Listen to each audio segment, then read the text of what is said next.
Welcome to Born on the Bayou Sports, a Houston sports show made for Houstonians by Houstonians. Join Tim Costello and Scott Barzilla every week as they break down the latest in Houston Astros, Rockets, and Texans news. Tim's a former minor league broadcaster, and Scott has written 2 books on the Baseball Hall of Fame. Yeah, if Javier could get it figured out, it would make things a lot easier because he was that guy everybody was counting on this year to be a Cy Young candidate, take that big step forward and help anchor this rotation with Fromber. Since he's come to Houston, you can look at the development of guys like Carlos Correa defensively, Jeremy Pena defensively. I mean, you can Alex Bregman's, certainly I think a better than average third baseman. And now you're putting teams in 3rd and 8, 3rd and 7, 3rd and 9. Now here comes Will Anderson. Pin back your ears, let's go. So if you're Bayou born and bred, or just like spending time in the H, sit down, relax, and stay Houston strong.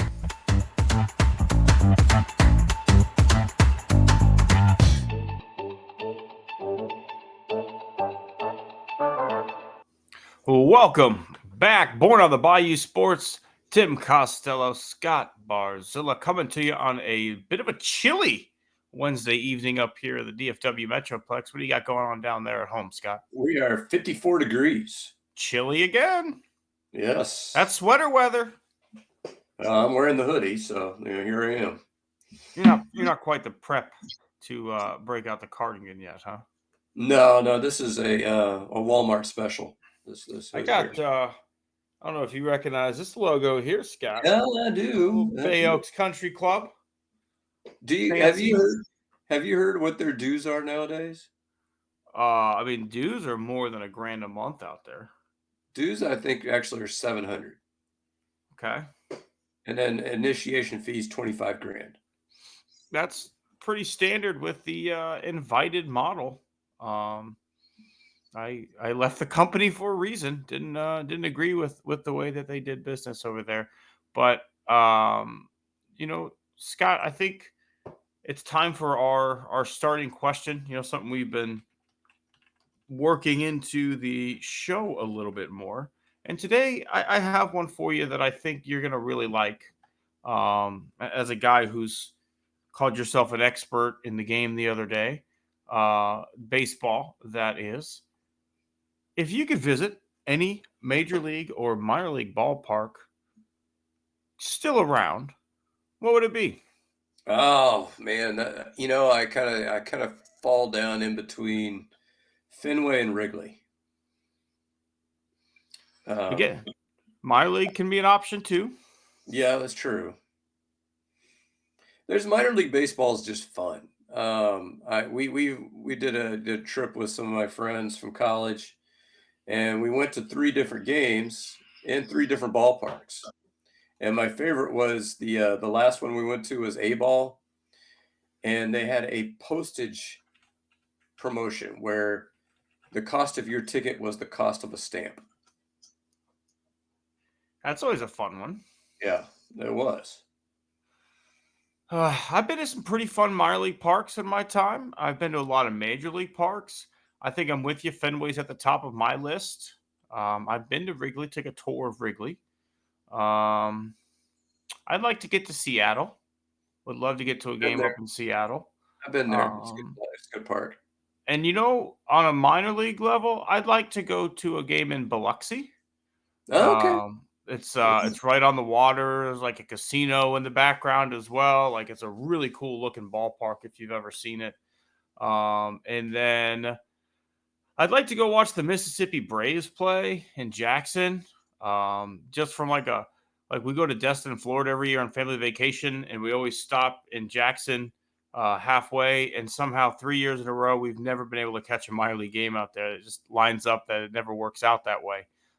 So one of these days, I'm going to time it, and I'm going to catch a game of the Jackson Braves, the Mississippi Braves. Yeah. So, out of all your minor league parks, what would you think would be your favorite? I think Sugarland's pretty great when I worked out there. Pretty great facility. And St. Paul, The St. Paul Saints is unbelievable. I mean, it literally like playing on a major league level grounds, at least the way they take care of things. Chicago Dogs were a fun stop, and then the Kansas City. It was T-Bones at the time. Now they're the Kansas City Monarchs. Was a pretty great ballpark as well.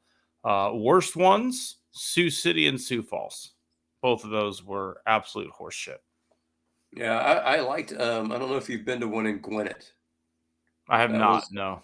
saw our good buddy La Pina playing for Gwinnett at that time. I wish I Yeah. could say La Pina was my good buddy. Well, I mean, we as Astro fans feel like he's our good buddy. Absolutely. So I think we can make that statement. But Gwinnett was because it was actually set out in a residential area, so that kind of made it kind of cool. Yeah. You had some like apartments in the background, so that was kind of neat. I'd even say the stadium I worked at in Grand Prairie had the potential to be a really, really cool stadium. It just we didn't get enough fans on a consistent basis for you to get like the true vibe of the stadium, right? But we were so Grand Prairie used to build like planes during World War II and was a training area for fighter pilots. So we were the Air Hogs. The building was modeled after like an air hangar. We had a pool in right center field. We had a bar and grill in left field. We had like a lounge area that like used to be a cigar bar, and at the time, the mayor of Grand Prairie liked cigars, and so he like made a special exemption for the ballpark that you could smoke cigars indoors or inside the grounds of this ballpark, so he could sit there and smoke cigars. And then he was no longer mayor, and the next guy came in and got rid of the cigar exemption. But no, it was a great venue. It's been redone as the host of like cricket, United States Cricket League. But I'd like to think we had a pretty great stadium. It just unfortunately didn't get attendance. Yeah, that's true. But that's part of it, right? Like you can't get a good vibe of a stadium if it's 1,000 people there and it holds 8,000. It just doesn't like it just gives you a bad vibe at that point. Yeah, that's true. All right, Tim. So here's the burning question. Okay.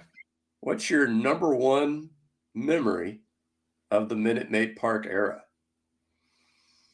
My number one memory, as far as games I've been to, or just in general, Well, either way. I'll give you of games I've been to. Game 1, 2017 ALCS. I am working at the original Carrabba's, and the day before game 1, Mr. Johnny Carrabba himself, the father, Mr. C, comes up to me and says, "Tim, what are you doing for game 1?" I said, "Mr. C, I don't know. I'm trying to find a way into that stadium. I'll crawl in through a vent if I have to." And he goes, "How'd you like to come with me?" I say, "Are you kidding me?" He goes, "Nope. I got an extra ticket and I would love to bring you." So I'm like, "Awesome, great." So I show up, we're meeting. I'm in like Astros jersey, Astros hat, Astros socks. Like I look like a rodeo clown that the theme is Astros, right? Like I am fully decked out right now. And everybody else that shows up are like millionaires, and they're like very muted, like Oh khaki no. pants with like an Astros polo and stuff like that, right? If anything, some of them don't even have like Astro stuff on. I'm like, oh man, I messed up. And then they're like, "Hey Tim, do you want to drive us?" And I'm like, "What?" Like, I got a stick shift Chevy Cruze, most basic car you can have. All of you drive Mercedes. Do I want to drive? No, I don't want to drive. And so like they drive, we get there. Game is amazing. We're in the Insperity suite. I don't know if you've ever had the pleasure of being in there, Scott, but No. it's an all you can eat experience right behind home plate. During the game, Reed Ryan comes over to say hello to Mr. Carrabba, so I get to meet Reed Ryan. Look to my right, Andre Johnson happens to be partaking the game at the same time. I don't know if you remember that game. It was unbelievable. Tight Oh finish. yeah. We win. I get a Astros win post game dap bro hug with Andre Johnson. There I you mean, go. you want to talk about pretty great memories in the ballpark? That one's up there at the top of the list for me. Now, see, my number one memory, and actually, this wasn't. I cheated because this wasn't Minute Maid Park. I went to the inaugural game. I don't know if you went to that game. The one against the Yankees at Enron? Yeah, the one against the Yankees. So, because here's what's funny about that. Do you know who the starting pitcher was for the Astros? I do. It was Mr. Dwight Gooden. Yeah, Doc Gooden, who I don't think actually pitched in a regular season. I don't think. That was the only appearance. I actually had a pennant from that game. It's probably somewhere in my shit somewhere, but I had remember the red and black hat with the mesh batting cap hat? I had that with like inaugural game. I had a pennant. I had all that stuff, man. But just the banter with the fans, because you remember we had just come out of the dome. And so like, hey, did we park before the bushes or after the bushes? I don't know if that reference means anything to you. Yeah, the going to the Astrodome. Yeah, going to the Astrodome where it was just a circle. And I don't remember the parking at the Dome. Like I remember going to the Dome. I remember going to games in the Dome. I remember walking up the fucking ramp back and forth for all these levels. I don't remember the parking. I really don't remember how parking worked over there. I was pretty young. That was fun, but I think the best game, obviously, it's easy to sit there and say watching them clinch the World Series against the Phillies. I mean, that's Jordan has turned this game upside down. But I think, that game, game 5 against the Dodgers was just such a classic game. I think that game alone took like years off my life. Like, just the back and forth. But also I remember I was living in a place over by the Galleria at the time. And I was sitting on my balcony because like I used to smoke cigarettes. So I was smoking cigarettes and like watching the game through my window on the TV. And like you could just hear, I feel like the whole city like celebrate the big moments all at once, right? Because everybody was everybody was watching the game. Like, it was like a moment in time like I'd never seen before, right? Because I don't remember anything from the Rockets championship runs besides the parade because my mom took me to that, but I don't really remember that.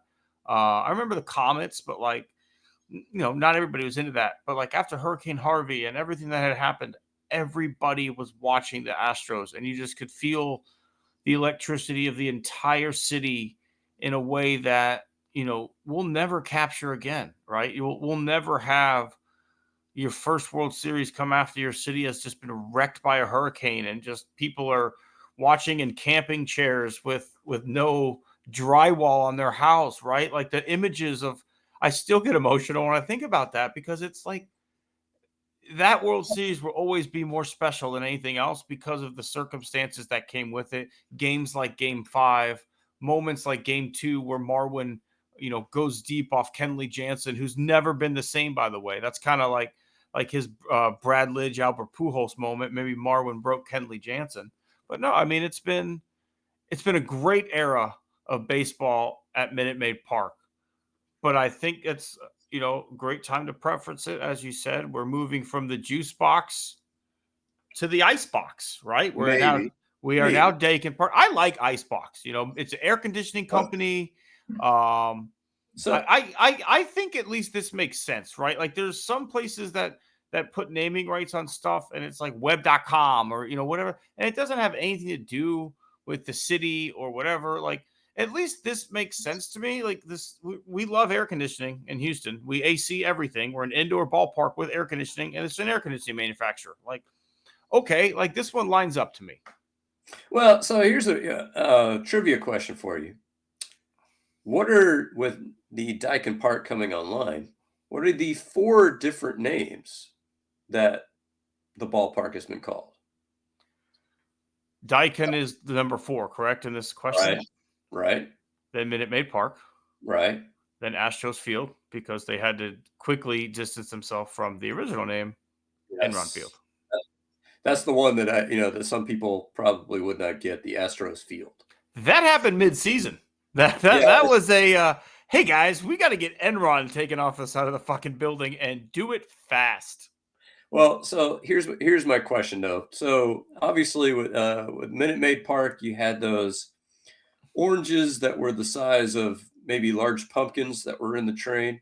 So are Mm-hmm. you thinking of putting in a bunch of space heaters, or what do you think is No, the see, I is think you go the other way, and I think you kind of maybe steer into like a frozen, like a Disney Frozen thing, and have the train driver dress up as like Kristoff, and have a bunch of like ice cube, like large chunks of ice cubes, and go like for a Frozen vibe. Yeah, okay, I could go with that. Just have him All right. dressed like Kristoff, with blonde wig, overalls, whatever, and just be like an ice salesman.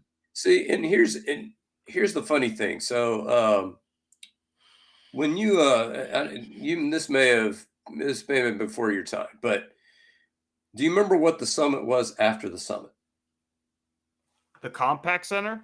Yeah, and so my question is the only question I have, and I this is only remember it as the Compact Center, Scott. I don't really remember the summit. I remember going to the Compact Center. see, but thing, and this is my point though, for people of a certain age like me, we always called it the summit. We never called it Compact Center. And That's so fine. the question is for Daikin is, do you think is this $175 million well spent? For them, yes. Because at the end of the day, that you're betting that the Astros will continue to play high leverage national televised baseball. Because do you know what happens I am a broadcaster, I do live games, and more often than not, when I come back from a break, welcome back to Wildman Field, Tim Costello here in Arlington, Texas. So now it's going to be welcome back to Daikin Park, bottom of the fifth inning.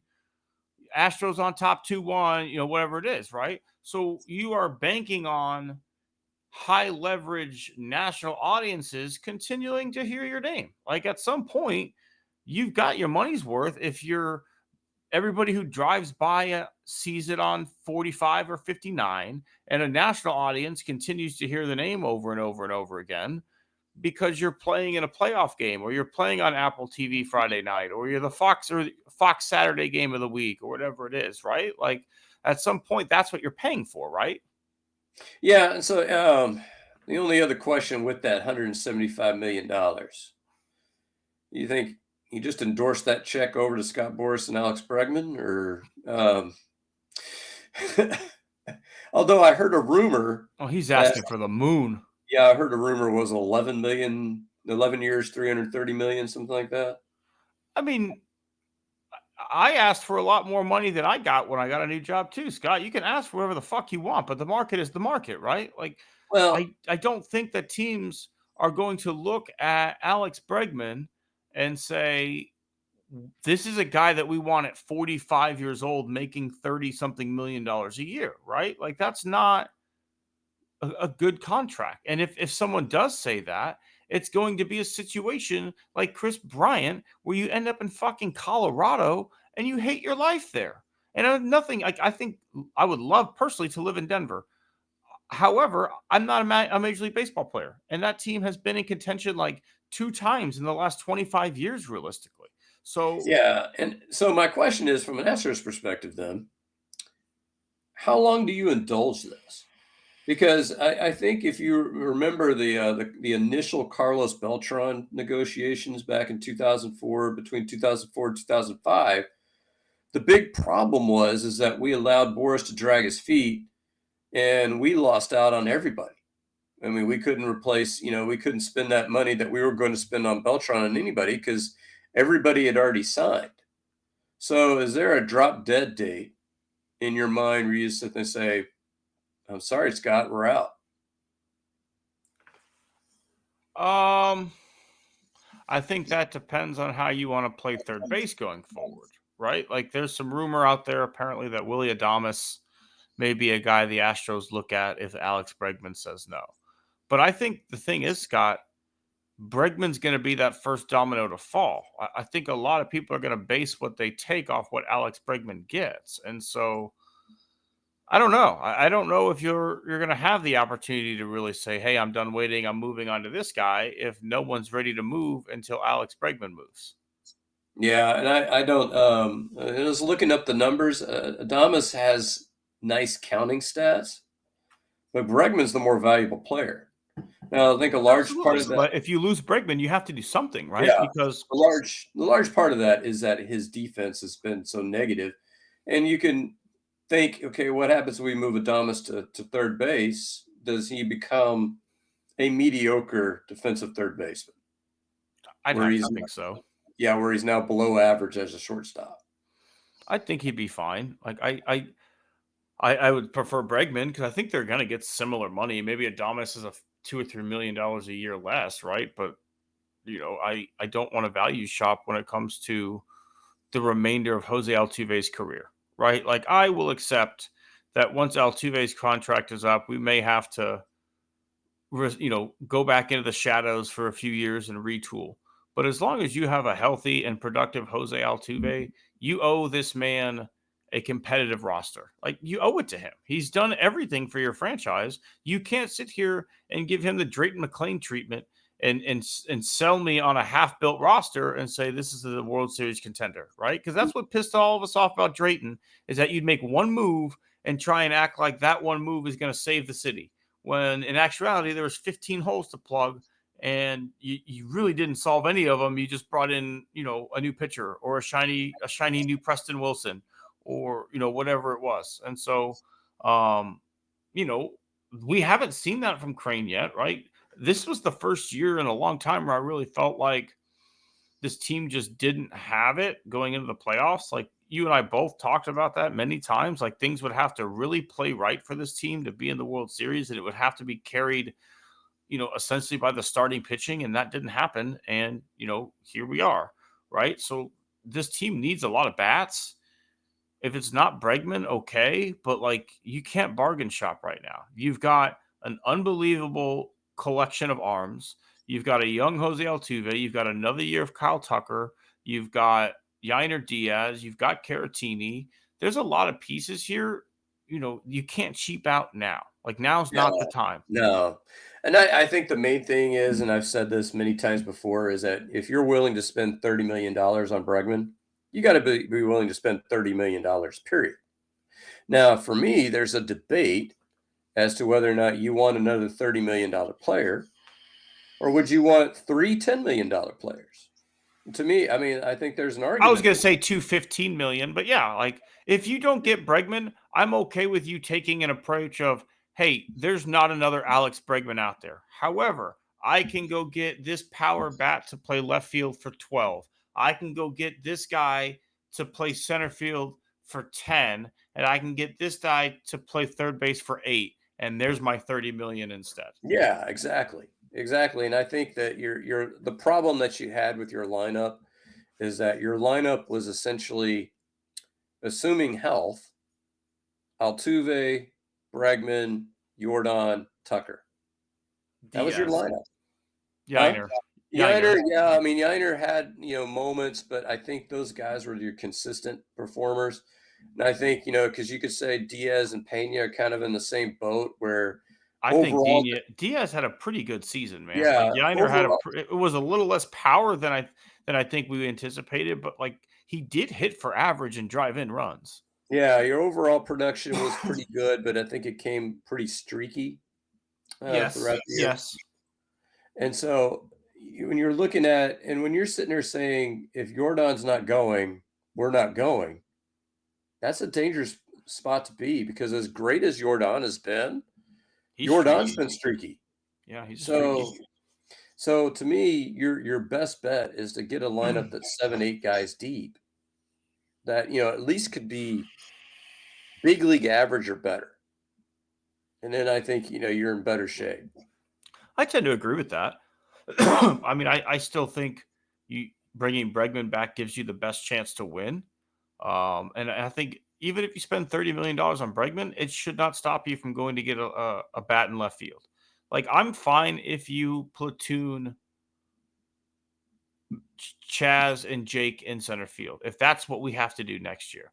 I don't want to see Chaz in left, Jake in center. That's a killer, right? Like, I need a legitimate good bat in left field. We miss Michael Brantley so bad. Just a guy who's a professional hitter who will show up and give you a quality at bat and make it a tough out. And you're not just going to get three, sweepers low and away, and you're going to get a quick Chazzy Fizz punch out, right? Like at the end of the day, left field was a huge problem for us this year. We got some lucky production from Ben Gamble. You got a couple good weeks of Jason Hayward, but for the most part, left field was a giant black hole this past season, and it's something that has to be addressed. And unless you're going to tell me that, Bryce Matthews, you're going to come up and rake at third base and you're fine with that, and we're going to go big in left field. I don't see DeZenzo as a guy who's going to come be your everyday major league third baseman. He's done some nice things in winter ball, but the swing and miss rate on fastballs was way too high last year for me to trust this guy to come up and be given that job. Yeah, and I think one of the things I'm going to trust in Dana Brown. I think he's going to have to start doing some creative things with the payroll in order to make these things happen. And so we've already heard that Ryan Presley's on the trade block. I think that makes probably way too much sense. I think Chaz will be on the trade block. And I don't, and then you start to talk about Fromber. Are you signing Fromber long term? And if you're not signing him long term, is it a time to now make a deal and get things and pieces in return, that could fill some of these holes? Like the one team I would think that would be for him would be Baltimore. Cedric Mullins is a guy that hits. He actually hits right-handers really well, and I think Myers hits lefties really well. So you could have a platoon there that would actually be pretty decent. I think, seeing some platoons, and then, I don't know who else they could send our way, but probably some prospects. I know they have a couple of third base prospects that are, fairly decent that you could try to make that work if you're not going to re-sign Bregman. But Crane pretty much said that they're going to maintain the level that they're at now. They are $7 or $8 million under the tax threshold. I don't see this team going out and spending $50 million above where they are now. So there's going to have to be some moves that happen in order to trim some of that fat. I don't disagree. Tim Costello, personally, you're going to have to pry Framber Valdez from my cold, dead fingers. If I'm the GM of this team, I extend him, and he'll retire a Houston Astro. I love Framber. I absolutely love Framber. And to me, that's the kind of stuff that plays later in a career, right? The sinker baller with late moving action, like he's not up there throwing 100 miles an hour. Like Fromber's trying to get you to ground out. He doesn't necessarily want a ton of swing and misses. The best starts that he has, he's getting 2 or 3 pitch at bats with weak contact to the right side or a chopper to third base. I would take Fromber 10 out of 10 times. And if with a big game on the line, if I have to have a game that I have to go win at this point with the state of the Houston Astros, I want Fromber on the hill. So if that's the case, then do you trade Tucker? No. I mean, but see, the thing I trade Christian Javier. Well, nobody's trading for a guy that's on Tommy John. I don't know, man. Like, I don't know where you want to go with this team. They are built in a way that you kind of have to rely on the collection of young arms that you have. Like, I don't know who you're going to trade away. Like, you can't trade Kyle Tucker right now. Like, where else are you going to get production if you go and trade Kyle Tucker? You're not replacing that production on this team. It's just not out there. You're going to have to trust that Dana Brown can identify good young players. Kyle Tucker's still in arbitration. Like, trading him doesn't really save you that much. Well, it doesn't save you that much, but what you're looking at is you're looking at the same situation that we're sitting in with Alex Bregman right now. Are we going to re-sign him or not? And that's the same situation you're sitting with Fromber. So until you extend them, you're basically in no man's land. Because if you let them play out, I get it. Like I get it. But if you start trading these guys, you're blowing it up.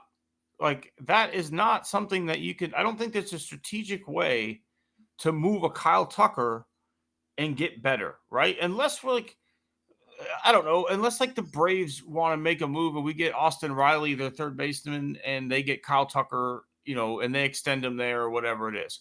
Okay, like if it's a move like that, we can talk. Well, I think what you got to look at, and this is particularly true in those two cases, is I don't know. Do you remember the Ken Griffey trade from the Mariners to the Reds? I don't remember the trade. I thought he signed as a free agent. No, it was a trade. And they ended up getting like basically Mike Cameron and just filler. Some prospects, and I don't know if any of them really, if any of them really hit. But the key to the deal wasn't the fact of who they got in return. The key to the deal was what were they able to spend their money on with the savings that they got. And so if you trade Kyle Tucker, you're probably talking 3 prospects. And so are any of those prospects a third baseman, a right fielder, a left fielder, another arm? And then on top of that, what are you using that money for? So you got to look at it as not only just those 3 players, but you're looking at it as what else are we spending that money on as well? So if you're talking about trading, like I say, a Fromber for 2 prospects, let's say, what are you using his money for? If it allows you to get like 2, because he's probably going to get close, he's been about the 15, 20 million range in arbitration. Fromber? Oh, Yeah. in arbitration, yeah. So you could be getting 2 of those $10 million guys. And so then you're starting to look at, okay, I got 2 prospects and 2 players that I was able to sign for $10 million apiece. I mean, I get that. I totally get that. I just can't make that move at this point, right? Like I if you don't get Alex Bregman and then you have to start getting creative, I totally understand you. However, in a world where we can do deferred money now, where you can write these stupid make-believe checks for 50 years down the line, fucking throw Bregman a deferred money deal. Give him, the 8 years, make it a low, AAV with like 95% of it deferred. And like, hey, Alex, you'll be rich. You already got all this other stuff going for you. We'll write you a huge check in 50 years. Well, and I think what I'm basically saying is that what this team has done is we have George Springer. Well, first we have Garrett Cole. We can't re-sign Garrett Cole. We need to save that money for Springer. Before him, it was Keuchel. And then, we can't sign George Springer. Let's save it for Correa. Oh, we can't sign Correa. But we're just kicking the can down the road. And what I'm saying is that I hear you. If the decision, you're going to have to eventually pay one of these guys, at least one. Yes. You eventually have to. So the decision that needs to be made is which guy, and let's do it now. If you want it to be Bregman, make it Bregman. Stand by your decision, and then move those other guys. But if you want to say Tucker is the best bet long term, I could see that argument. Make it Tucker.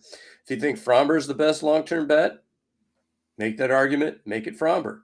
But this offseason is the offseason where the Astros need to pick which of those 3 guys they're keeping and which one of those 3 guys they're going to let go. And if they decide, we're not going to sign them, you need to actually move them and get something for them. We cannot keep allowing these guys to move to free agency and just go like, well, yeah, we offered them a qualifying offer. Yeah, that's a 4th round pick. Fuck you. Let's actually get something for them. No, I mean, you make a good point, Scott. I can't argue with that. I just, I don't think this team is in a position to lose any of those players at this point. And then when I look at the guys who have left, Garrett Cole's the only one to have success outside of Houston, realistically, right? Springer has been a shell of George Springer in Toronto. Dallas Keuchel has been a minor league player, basically, outside of Houston. Carlos Correa has been injured and I would say underperforming in Minnesota in his time there. Marwin was terrible when he went and signed for big money after leaving the Astros. So, it's interesting to me too of like the Astros didn't necessarily make bad decisions on letting these guys go, right? No, but I think with the decisions that were bad is getting nothing for them. I think that's what I don't think the decision to sit there and say we're going to Scott, you're coming. George Springer leaves after an ALCS appearance. Carlos Correa leaves after a World Series appearance. Garrett Cole leaves after a World Series appearance. Dallas Keuchel leaves after an ALCS appearance. Like you can't sit here and try and trade guys that are key parts of teams that are playing extremely late postseason baseball. Those teams Well, are all built to win World Series, and they at least were in contention for them. You can't sit here and say we should have traded away those guys going into the season, because who's replacing George Springer on those teams that go to the World Series? You don't have that. it depends on what you get in return. And I think this is where this is a November conversation, because a lot of people, and we were among them, having that conversation in, say, May, of do we sell? And they decided not to sell, and that ended up being the right choice. I think the decision to trade guys during the season is a whole lot harder than it is during the offseason, because now you have the entire offseason to answer those questions of, if George Springer leaves, who plays in his spot? You've got time to answer that question. If you're waiting in May or June, there is no answer. It's just whatever you have in the minors. And we know there's not much in the minors. Yeah, I think the lack of, when you look at where the minor league talent is, you're not replacing Bregman. Like, at the end of the day, Scott, like, if you don't re-sign Alex Bregman, this is a team that's fighting for a wild card. I feel like, it's not a team that's going to go out and win the AL West. Like, the Rangers are not going to be completely injured next year. The Mariners are not going to fall off the face of the earth. Like, things have fallen in our favor way too often. Like, at some point, that's going to turn. And so, Yeah, you've got to look at this team as like, hey, we've got a little bit more of a window, because the way these young pitchers, handled the spotlight last year. Aaron Getty showed he could be a big time guy. Hunter Brown showed he could step up. I've got Fromber still. I've got Javier coming back. I've got Blanco, right? Like, I've got a staff. Like, you've got young, controllable arms. yeah. You can't cheat. Like, this is like when you've got CJ Stroud, right? Like, you've got a franchise quarterback on a rookie deal. You spend elsewhere to surround the team. Well, right now, the Astros have a collection of starting pitchers that are all controllable and cheap for the next 2 or 3 years. You spend the fucking money, Jim. Well, if it were my money, I mean, I would boast a payroll to $300 million if it were my money. Dodgers do it. Yeah, exactly. Because we gotta get moving. I talked about CJ Stroud as a quarterback on a rookie deal. Let's talk about CJ Stroud a little bit more. How about them Cowgirls, right? How about them? Did you watch, which broadcast did you watch? Just the main ESPN one. So did you catch that? Basically, Troy Aikman and Buck were talking about, oh, we need to drink, and then Aikman was like, man, I needed a drink in the third quarter. Yeah, I did. I mean, that game was like, the Texans were frustrating because, like, we didn't play that well offensively, right? Like, we ran it well. We did some things. We did some elements okay, but even with that, like, you never felt like the Cowboys had a chance, right? Like, Cooper Rush threw for 300 yards. I was never worried. Like, I literally, like, those were garbage yards. He did not do anything. Like, they had one slant play where, like, dude made a great move, beat his man inside of man coverage, and took off. Outside of that, 3 points. TCU Horned Frog Turpin.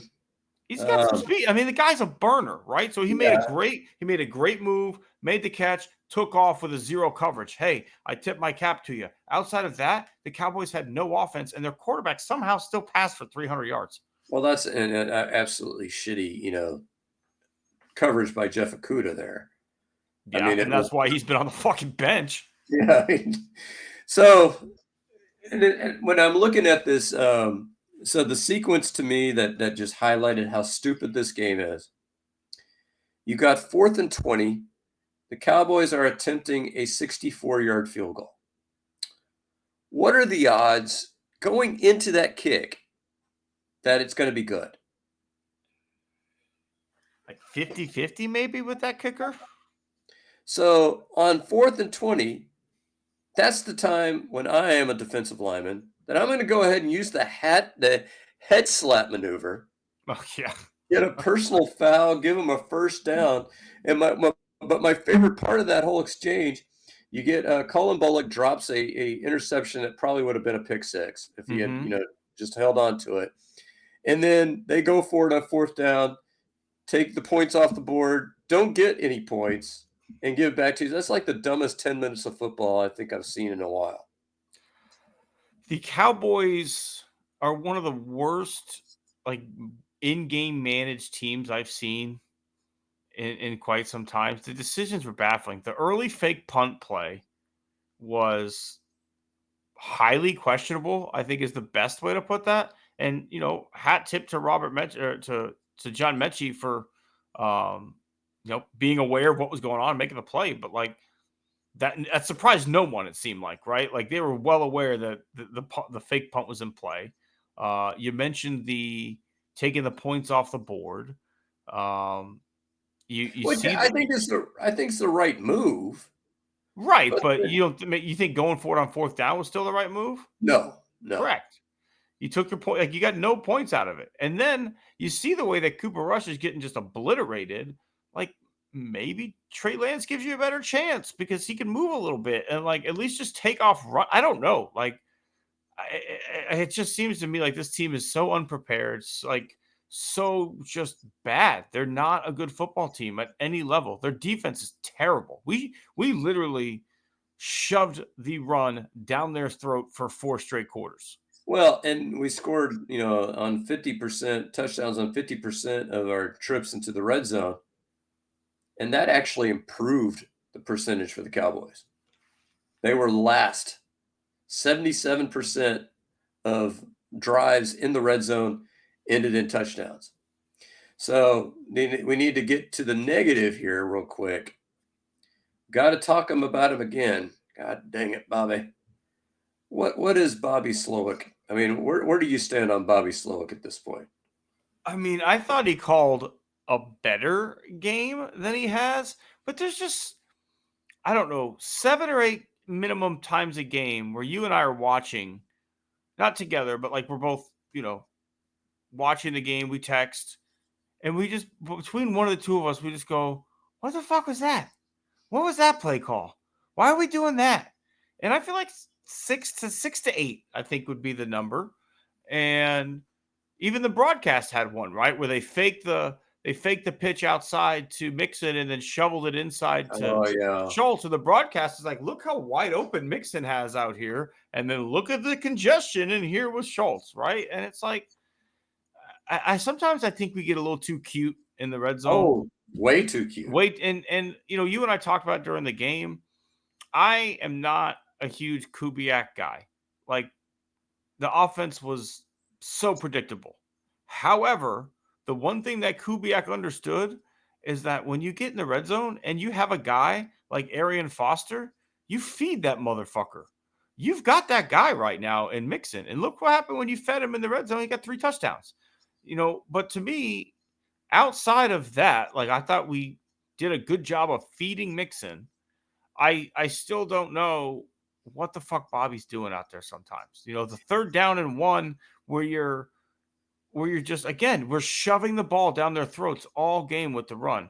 You quick snap on a 3rd and 1 and throw a quick out route to the flat to Tank Dell instead of just, again, shove it down their fucking throats because you've done it all game. Like, there's just key moments in the game, Scott, where you're just like, what was that? Yeah, and I think when you mentioned Kubiak, one of the things I think Kubiak, what was the patented Kubiak play?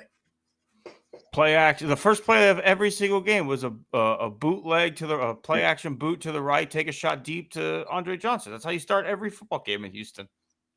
But see, how often did it work? It worked one time, and then after that, he's like, I got to do this every single game. They worked, but they did a lot of those plays to Owen Daniels. Owen Daniels too, Yep. yeah.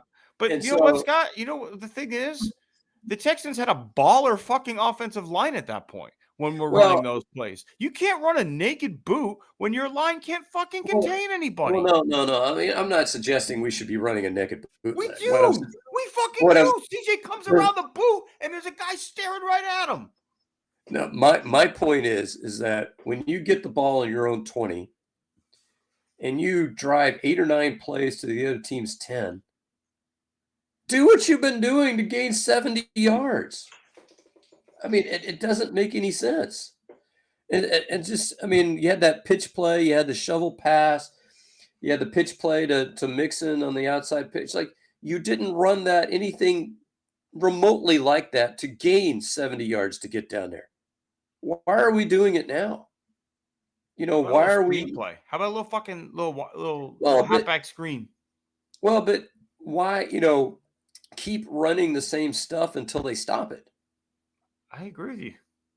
I mean, I don't. Somebody's got to explain it to me like I'm a 5-year-old.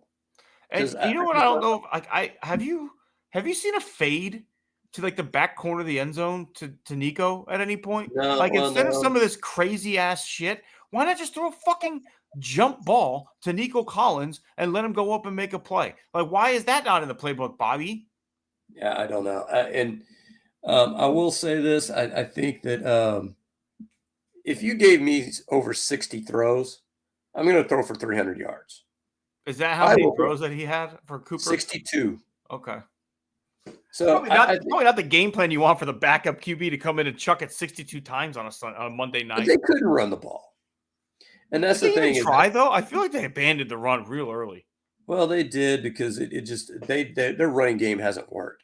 Their running game made our running game last year look like we were the 1960s Green Bay Packers. I mean, it's and of course they're all in, so they signed 47-year-old Ezekiel Elliott as their starting tailback to begin the season. But legend. I think the positive though is that what DeMeco Ryans has been able to do on defense. The quarterbacks have the lowest completion percentage against us by a obscenely wide margin. It's something like 52, 53%, where the rest of the league is sitting right at 60. It's time for us to think, okay, this is not Josh Allen having a bad game. This is not Anthony Richardson having a couple of bad games. This is his defense doing this to other teams. And the part that's just so fucking delicious, Scott, Stingley's young as fuck. Lassiter's young as fuck. Bullock is young as fuck. 2020 is young as fuck. Will Anderson's in year 2. Daniil Hunter signed for the next 4 years. Next 2 years, pardon me. Yeah. This team's defense is pretty well set for the next foreseeable future, right? Like, you've got a lot of young pieces in great positions. Bobby, figure it the fuck out. You've got a historic fucking defense that is giving you unbelievable performances, and you are wasting them. Last week, you had 5 fucking picks. You had Jared Goff just spiking the ball to the ground because nobody was open, and you found a way to lose that game. Okay, we've moved on. You beat the Cowboys. But you know what? I'm sitting here, Scott. So what? Cowboys suck. They had a backup quarterback. The fans going into the stadium knew they had no chance. If you look at any of the interviews out there, they're like, yeah, Texans probably going to win tonight. That's what a lot of people were saying going into that game. I thought we'd win by more. Like, I thought the defense played great. The defense won me a fucking fantasy matchup last week. However, offense didn't do anything to make me go, okay, I feel a lot better now. Because that Cowboys defense has pretty much quit on the season, I feel like. That's not a good defense. They're terribly called. And, CJ, I think, looked better. I thought the line looked better, but, like, better than what? Better than the worst left guard to ever suit up in the history of football? Like, okay, good job. We're still running plays. Like I said, we run boots when we can't hold the line, and CJ comes to make the boot, and then someone's standing right there, and he's got to deliver it early. Like, I feel like he's having to throw early now. And this is also a DeMeco Ryans question. Why does it take until the worst left guard in football gets hurt for you to make a change? I think because they needed Patterson to come back. But the whole thing is, in weeks 1 through 7. Wasn't he hurt in that point? Like, he was on PIP to start the pop to physically. I think Patterson was healthy at that point. I don't know. He should have been in sooner. The fact that it took Green getting hurt is insanity. Like, maybe Miko's a little too loyal to his guys. I don't know. He's a player's coach, right? He's a guy who was in the locker room. I don't know, but Kenyon Green is quite frankly the worst left guard I've ever seen play football in my life, Scott. Like, I literally think if you put an actual turnstile there, it would slow people down faster than Kenyon Green did. Yeah, and I think this is a ultimate question is, who is in charge of the personnel on offense? That's a question I'm sure that they won't answer. Do you think But, we have like a remember the Titans scenario where Denzel's worried about the offense and then the other coaches yeah, you worry about your defense, coach. I don't know if it's that far, but I don't think D'Amico Ryans obviously is not, he's involved like in general game planning, I'm sure, but he's going to trust his guy. But do you And think the he problem can't is, call, hey Bobby, come down to my office real quick. Hey man, I'm watching the tape and I got to tell you, we have the worst left guard play in the entire league. Is there anyone that we can play that would be better than what we're doing? You have to have somebody, Bob. Come on, man. Nothing? We got yeah. nobody? Okay, running back out. Like, no, come on. Well, and the problem is that we've noted that we've got the Titans this week. We're I think we're either 7 or 8.5 point favorites in this one. And then after this, we got Jacksonville. So then you're bye. So we, all intents and purposes, should be 9-4 going into the bye. But the question is, what is this team going to do in the postseason when we're facing a real defense and somebody on the other side that can coach their way out of a paper bag?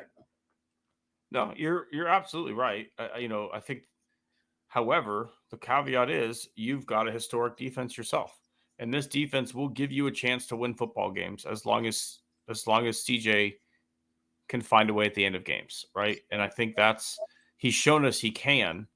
And we just have to hope that the offense kind of gels a little bit. Maybe they get something going. You've got the Jags who aren't great. You've got the Titans who aren't great. Will Levis will turn the ball over, and this is a team that forces turnovers. So theoretically, hey, you get some short fields, you get the offense rolling early, things start gelling, then you go to Jacksonville. I don't know.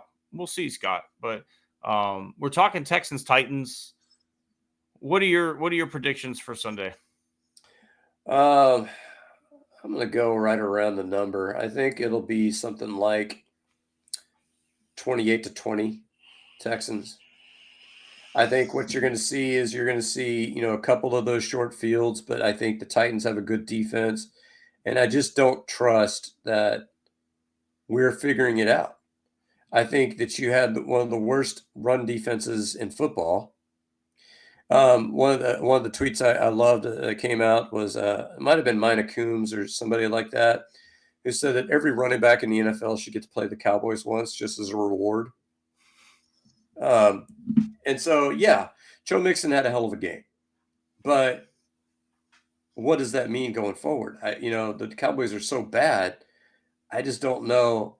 I think the Titans' offense is terrible, but this team has shown over and over again that they find creative ways to keep teams in games. I think the Texans force Will Levis into 3 turnovers. I think Mixon goes for a hundy and a touch, and I think this is a big Tank Dell week. I think it's not close. I think it's something like 35-13. I'll take it. I just think we get a defensive touchdown this week. I think one of Levis's turnovers might be a going the other way kind of turnover. Just, I mean, the guy turns it over more than a pastry shop. Like, the guy is out there left and right popping turnovers out of the oven. Absolutely. All right, Scott.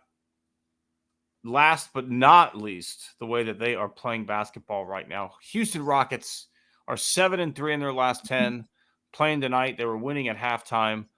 A little bit of a heartbreak in Milwaukee, considering, you look at the last 2-minute review and, the rebound that Giannis had before the game-winning possession. He actually did step out of bounds. Should have been the Rockets' ball. Then a bad pass. You had a wide-open Sengun under the basket and, a better pass. You get the game-winning shot. But overall, this team's playing great ball. We've seen the growth that we've been dying for from Amen Thompson. He's there, right? Like, he's taking that next step that we were hoping he would take. And then I gave him a hat tip last week, and he must have heard me because he continues to play at a high level. Tari Eason's been fantastic. All right. So as we speak right now, it is 126-105 Rockets over the Pacers.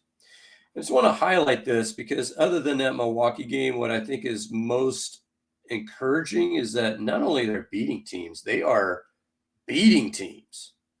So in that opening of the NBA tournament, which is an absolute joke, uh, we ended up blowing out a team by 20 because it's important that you do that.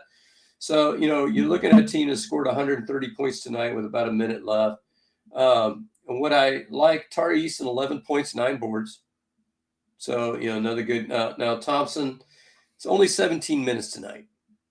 But the guy I want to highlight. It doesn't. I don't see fouls. I only see rebounds, assists, and turn points. But the guy has actually turned it on with the last few games. I mean, not doing anything nuts, but contributing is Reed Shepherd. He's got 7 points tonight. So if he's a guy that could give you 2 or 3 threes a game, just in key moments, I mean that's something that is going to help you in some of those close games.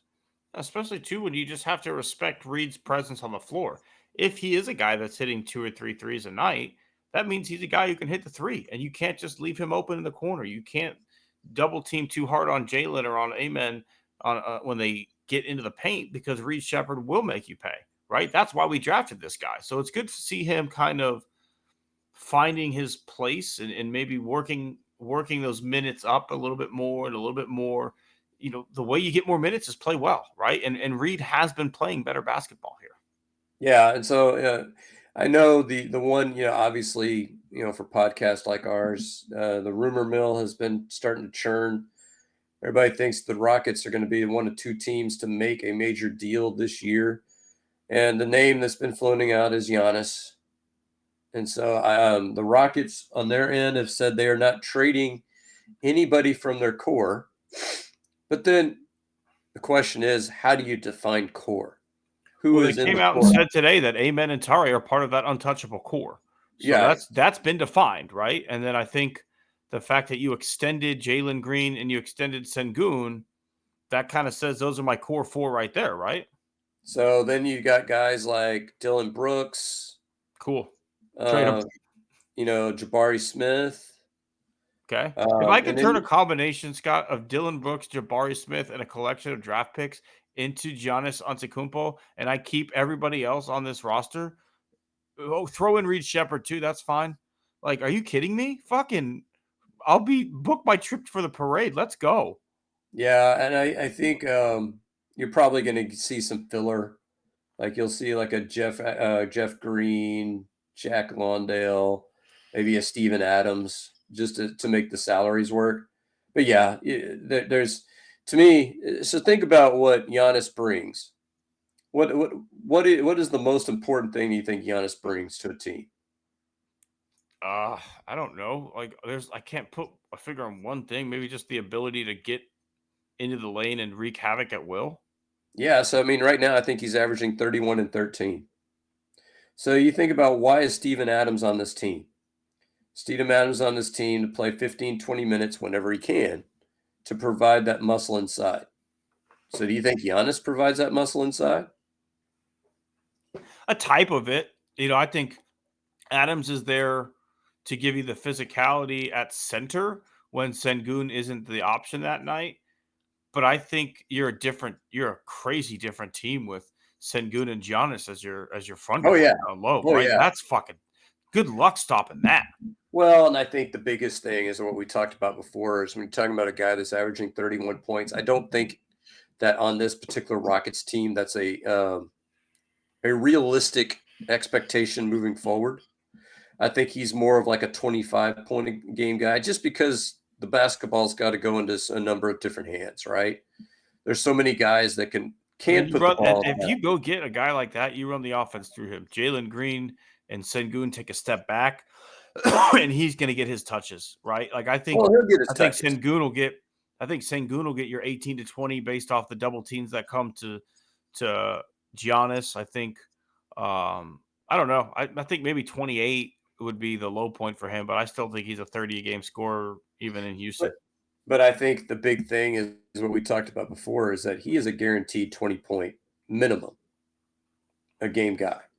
he's going to go out and find a way to get you 20. And to me, I don't think there is one guy on this team that I can say, this guy's guaranteed to give me 20. I think that Green can maybe average 20. I think Sengun can maybe average 20. But I don't think either guy is guaranteed to give you that every single night. You're right. You're absolutely right. Like Giannis gets 20, laces his shoes up, right? Like that guy is going to give you a floor that nobody else will. And that's just something that we don't have right now. But let's hand out some awards, Scott. It's that time of the show. Horse's ass this week. Who's winning the award for you? All right, so I'm going to go with my guy. I've gone with him. God dang it, Bobby. Bobby Slowick, I think, has been a punching bag, but I think this is just the time of year where these things, I mean, the Texans are the number one team in town right now because the Astros are in the offseason. Nothing's happening in baseball, so if we're giving away a sports award, then he's got to be the guy. And the thing is there's too many of those questionable calls. You mentioned the 3rd and 1 call. That was just ridiculous. You smash it. I don't even care if you're running the ball well. If you can't get 3rd and inches on a run, you might as well just pack up shop and go home. So yeah. It's been a multiple week issue. There's a reason you've named this guy between yourself or myself, Scumbag. Horse's ass or Scumbag of the Week multiple times. So I think it's a great call there. I'm going to stick with the Texans too, Scott, and I'm going to go with Laramie Tunsil. I want to know how you knew the first play of the game, what it was going to be for a week. That's fucking scripted. You went through it. You have a walkthrough, the first 20 plays, and you find a way to be an ineligible man downfield and get a fucking 1-play touchdown drive wiped off the board. And then you're just so goddamn nonchalant about everything. Everything. Like, I understand we still found a way to get it in the end zone. However, that could have been a lot worse. And again, it's just such an inexcusable penalty because you knew what we were going to do. That play has been worked on over and over again. It was a rehearsed fucking play that you walked through. You walked through that shit, and you still found a way to get yourself ineligible. My favorite is I was listening to NFL radio, and I had a caller call in, a Washington Commanders fan. So, like, we need a new left tackle. Maybe we can trade for Tunsil. It's like, dude, sign me up. Let's get this thing rolling. I'm curious, what happens if you never trade away Dwayne Brown? What is the impact of this franchise if you don't trade away Dwayne Brown? You have solid left tackle play, and then you don't have to go give 2 first-round picks to go get Laramie Tunsil, but right? Not on top of that, but who's the left tackle in San Francisco? Trent Williams. You could have had him for a 3rd or 4th rounder. Yeah. And they decided, nope, we don't want to do that. I mean, up until this year, Tunsil's penalties have been, like, workable. But this year's at a whole nother level, right? Like, and just, again, it's the nonchalance. Like, if he was like, I'm killing the team, I have to find a way to get better, this is on me, anything. But what's his response? We scored anyway. Yeah. We'll get it cleaned up. I guarantee you, if you look at the practice report, either today or tomorrow, he's going to be, get a veteran day off. I guarantee it. I'd rather see him running fucking wind sprints. Give me some. It's 1 day a week. You can count on it. You can set your watch to it. He will get a day off. Why are you getting a day off? You're the number one. You're the highest paid offensive player, who's not a quarterback. In fact, because CJ Stroud's on a rookie deal, you're the highest paid offensive player. Why are you taking days off? Because he's the highest paid player and you want him to play every Sunday. Yeah, but if we're nursing an injury, I get it. I'm with you. It's ridiculous. It's a weekly issue. Like, Tunsil will cost us 15 to 25 yards on a weekly basis, it feels like. That one cost us a touchdown. All right, Scott, time for a hat tip. All right, so hat tip, I'm going to go with the foot and ankle centers of Texas. So, and I went to a place over here in Pasadena, had a bone spur removed, like a piece of the bone removed, and had another piece that was shaved down. I went in for surgery at 6. Actually, I got in there before, but the surgery started right around 6 o'clock. I was home by 8.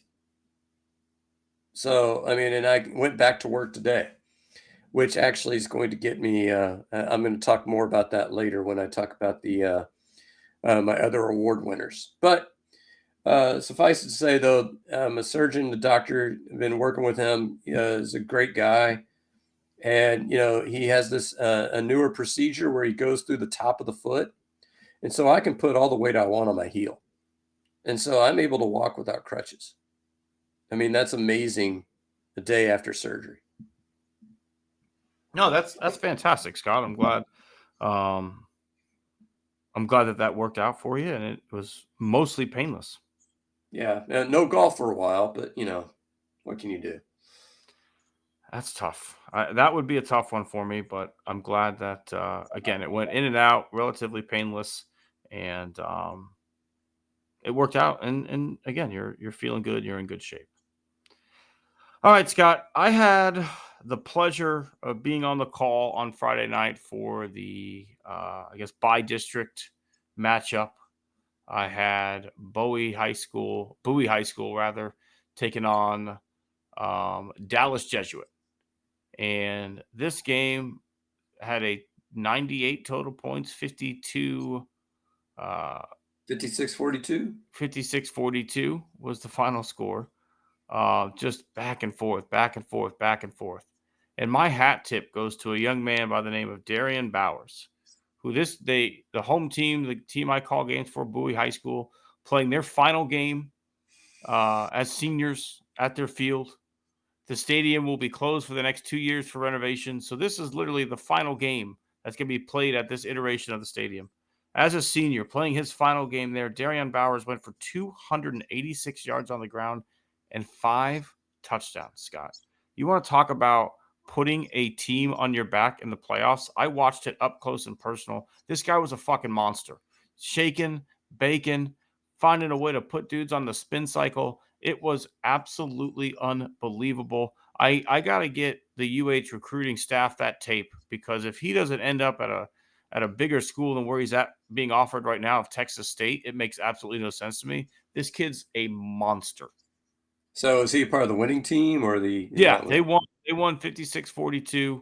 Found a way to ice it late with his 5th touchdown of the game, and I finally got to have my Musgrove call of he's going for the pylon and he's got it, because I did it early on in the season and then the play got called back, and so I felt like it ruined it. But this in this playoff game, I was able to hit the going for the pylon and he's got it, and made me feel pretty good. All right. Is it that time, Scott, to name? It is that time. All right, Scott. Someone out there in this world has offended us. And it's time that they be known as scumbags of the week. Who do you got for us? So I'm not calling out any names because I'm not going to be that guy. What I will be is I will be, get off my lawn guy. So just kind of warning you here, from the beginning. So I can remember a day. This is my 27th year teaching. I can remember a day when teachers would get up and they would actually teach, walk around the room, work with students individually. And I work with a group of so this year I work with 3 different teachers. But what I've noticed is that these younger teachers, they get up and say, okay, here's the assignment. Here's what you need to do. And then, go back and sit down at the desk and just kind of sit there. One of them was on their phone. I was like, I mean, what are we doing? And so here I am a day after surgery. I brought crutches to work, but I didn't use them. But I'm sitting there, I'm hobbling around, walking around the room to help students. Why am I the one who's doing that? I don't get it. Why am I the one who, can barely walk? Why am I the one up and around and doing, these things. So I guess, the scumbags, I don't know who's teaching, I'll say kids, because a lot of these, teachers are in their 20s and 30s. I don't know who's teaching these kids how to teach, but I understand that a lot of this stuff's online. I understand that, we got technology at our disposal, but, old-fashioned teaching methods actually work. When you get up and you go to the student, especially the ones that are off task, that has a way of making sure that they get back on task. It's just, a miracle how that works. And I'm sure your wife's seen the same thing, with teachers at her school, where you've got some that just kind of, bark out the assignment and just kind of prop their feet up. And it's just the most sickening thing I've ever seen. Get up off your ass and teach. No, absolutely, Scott. There's a lot of good teachers out there, but there's also those who are clearly just in it for the paycheck, right? And my wife a couple weeks ago went to the Ron Clark Academy in Atlanta, and Ron Clark wrote a book about his method and his philosophy, and he likens it to a bus, right? You're gonna have some people who are driving your bus, right? You're gonna have some people who run alongside the bus. They want to go fast, but they don't necessarily know which way to go. Then you got some people who just want to ride. They just want to ride along. And those are the ones that bring you down, right? Those are the ones that kill the vibe of everybody else in the school. Those teachers who are willing to go above and beyond and are constantly asked to pick up the slack for the ones who can't. And that's how you kill. That's how you kill a good thing, right? When you don't support your good teachers and you allow the lazy ones to continue with that type of behavior. All right, Tim, who you got? My scumbag this week is the New York Football Giants and Brian Daboll.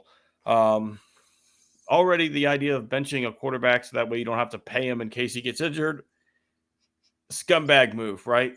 Then to jump over your backup quarterback to go to the third string guy. Like, what the fuck? Like, why would anyone ever sign with your team if that's how you're going to play it, right? Like, this guy came here thinking, hey, if Daniel Jones doesn't do good, I'll be the backup. I'll have an opportunity to play. He's been the number 2 quarterback all year long. And then what happens when it's time to pull Daniel Jones? You go to fucking Danny Cutlets out there. And, it's all fun and games, right? It's hilarious. He's got the mafia boss agent on the sideline. Like, it's a fun story. But at the end of the day, like, it's bullshit to the guy who's been the backup all year long, and Drew Lock, who's trying to get a chance to start to play football. Everywhere he's been, he kind of just never really had the opportunity, never really was quite good enough. Okay, you come to a Giants team where, like, hell, I can beat out Daniel Jones. And then when it's finally time for you to get that opportunity, you're like, nah, we're going to go to fucking Danny Cutlets back here. That's just a scumbag move, man. I get you want the number 1 overall pick. I get it. But like, play the game the right way. Well, see, and here's the there's 2 problems I have with this, right? The first problem is, what are the odds that Brian Daboll has a job after this season? 0% would be my guess.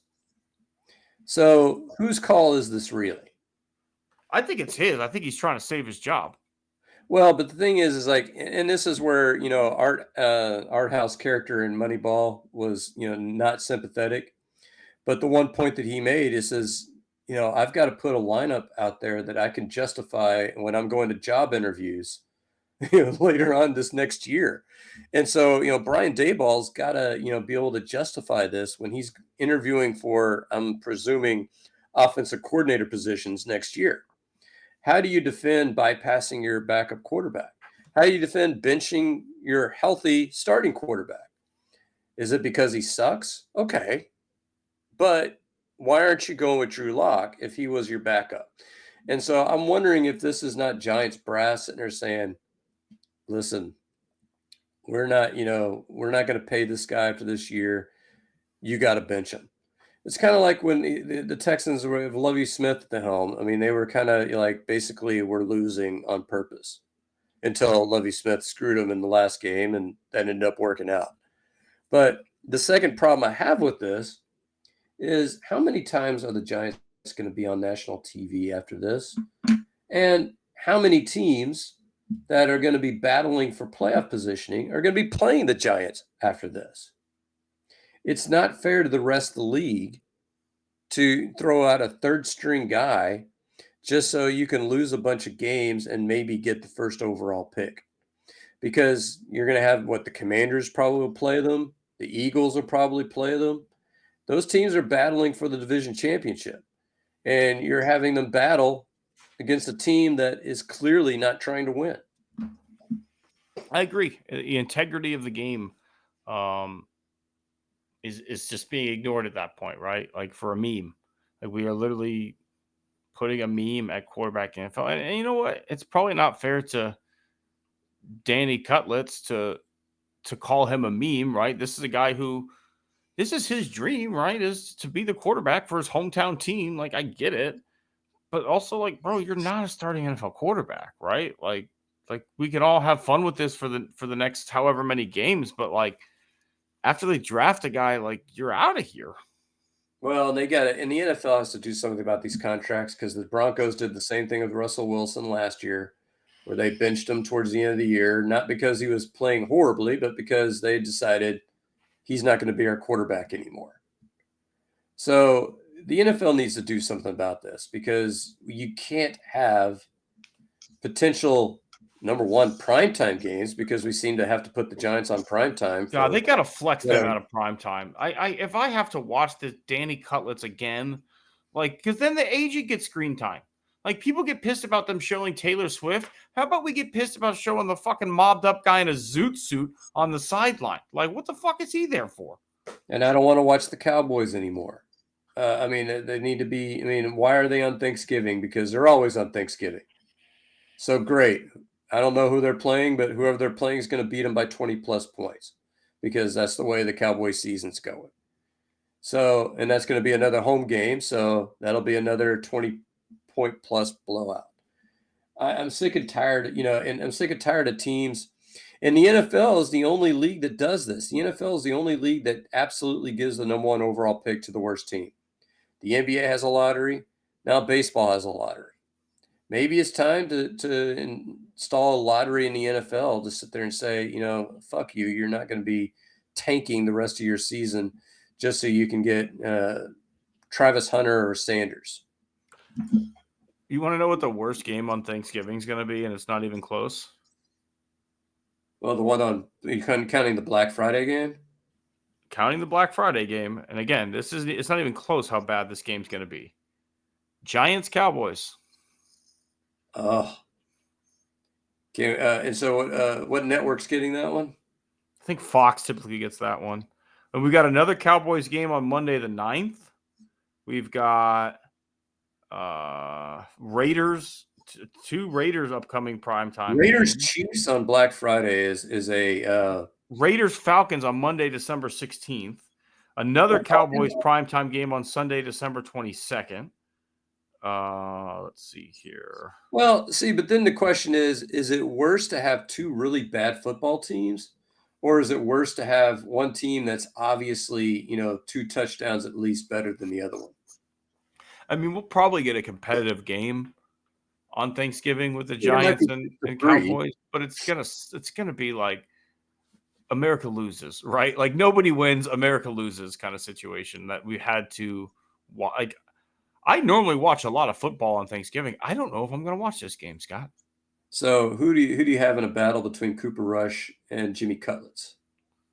I don't know. I'm hoping I want to see Trey Lance play. I want to see what the kid's got because, like, again, my wife's a Niners fan.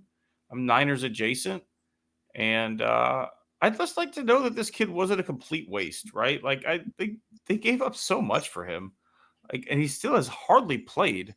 I just want to see what the fucking kid has. I just want to see what he looks like. But that's another guy that wants to keep his job that is not going to keep his job. Should he? You had Aaron fucking Rodgers in 10 years in Green Bay, and you played backyard football and only won one NFL championship. I'm sorry. If you give me Aaron Rodgers in 10 years, I have to think I get at least two. Well, that's where, either Stephen Jones or Jerry Jones got to go down there and, okay, Mike, You're starting Lance. Yeah, but Mike, but Lance is worse. I don't give a shit. We're not going anywhere. You're starting Lance. You got to see what you have, right? Like Cooper Rush is a fine backup quarterback. Like I think you could go into next year and say our number 2 is Cooper Rush, and everyone would be like, okay, yeah, that's fine. Like if you have to play him, it's probably not great, but okay. I don't think they want to see Dak back, but I guarantee you they've locked that in. And the amount of people who think Deion Sanders and Shadur Sanders are coming to town is high. I can tell you that even Michael Irvin think that's going to happen. So this is going to be a shit show of an offseason for the Cowboys. I can't wait. Yeah, but it goes back to the fact what you're saying about the Giants. You're a bad football team and you're not trying. That's just I don't get it. Yeah, it's not a good look. Yeah. Well, Scott, I think that's going to do it for us here this week. Appreciate everybody who joined us, made us a part of their week. Be sure to check out the Substack, Thoughts of a Native Texan. Scott has been pumping out content on there like an OnlyFans creator. Oh dear. Not that much content, but a lot of content. That is a fascinating mental image.